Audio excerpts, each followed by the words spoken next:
umakoti into yokudlala for so many years elokho ngibona engidlalisa angaze ngicabanga ukuthi lo myeni wami wakusasa ngangizibonela ubhuti wasendaweni othi mengabe eqhamukele inganeni akhuluma noma yini wena ozoba umakoti wami. So I was used to amazwi njalo ukuthi kuhleza abantu bebeqhamuka hayi makoti sawubona makoti into yokudlala ngomntwana ayikho into eyayihlangene nokuthi ngicabanga ukuthi lo muntu ngempela umyeni wami kusasa. Kodwa ke yonke into iqale lapho ayikho enye into ayenzile ukudlulela wangibona lapho emva kwalapho kwaphela eminye iminyaka futhi eminingi ehleze ekhuluma nami phinde wangibona futhi wathi le yanto engangishilo ngisayisho kwakuthi uyisho sengimdala ingqondo seyithanda ukuhluzeka kancane sengingasayizwa njengokuthi uzidlalela nje nezingane ayibona uqala nini ke manje ukukitazeka phela uzwe nawe asikhuluma ukuthi hayibo kwangathi lento ayikhulumayo lo muntu iyangena phela nangangemiyayo 18 mamzanele.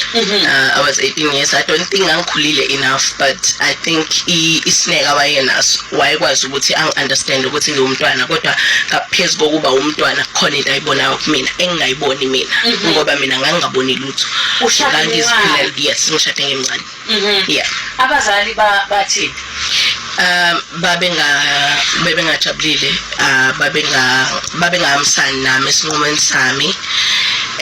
Kodwa one thing ngabazali bami engayithanda ukuthi ba understand ukuthi at the end of the day umuntu echoose impilo afuna ukuyiphila fanele ukungcono umsupport uzothi masebuya esishayekile mhlambe makwenzeke eshayeka uphinde ube khona futhi njengomzali wakhe. So ngiyakhumbula ubaba noma bethi unesiqiniseko yini salento ayenzayo.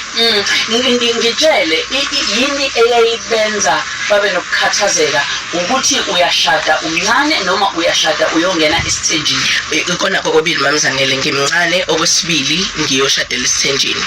Ubaba wami uma wami uzalelwe esithenjini so kabo umkhulu uzalwa endlini encane umkhulu uzala uma wami uzalwa endlini encane kukhona kandlu enkulu so uma uzalwa esithenjini esasingekho right ekwangazange kuze kube yinto ekahle nanamhlanje mabesechaza izinto ezazenzeka bayakhala baciphisa izinyembezi. So uma wengeka vele ethi mezwa igama elithi isithembu bese kufanele abe ajabule especially because ngiyingane abe kade engakayicabangeli lutho for that matter. So uyabuka nje ukuthi hawu ngafika lo mzumbe usithatha ingane yami usoyoyifaka esithenjini kwenzakalani ngoba mina experience yami yesithembu besilamba behleka kamangandle enkulu kwakukuningi. Uma wekade kuxoxela ngalezi ndaba noma ukuxoxele ngobusushu ukuthi makhona into enje engiyicabangayo.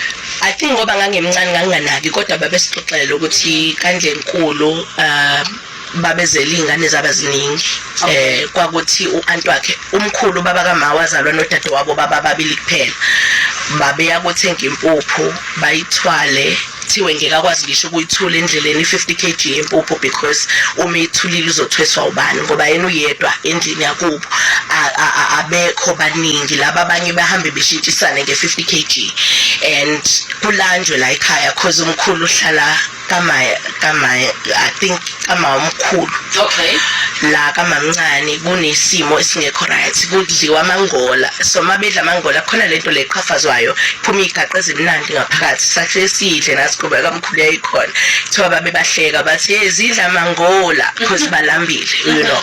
So uma waye understand into yesithembu understand ngokuthi into engalungile akubi right.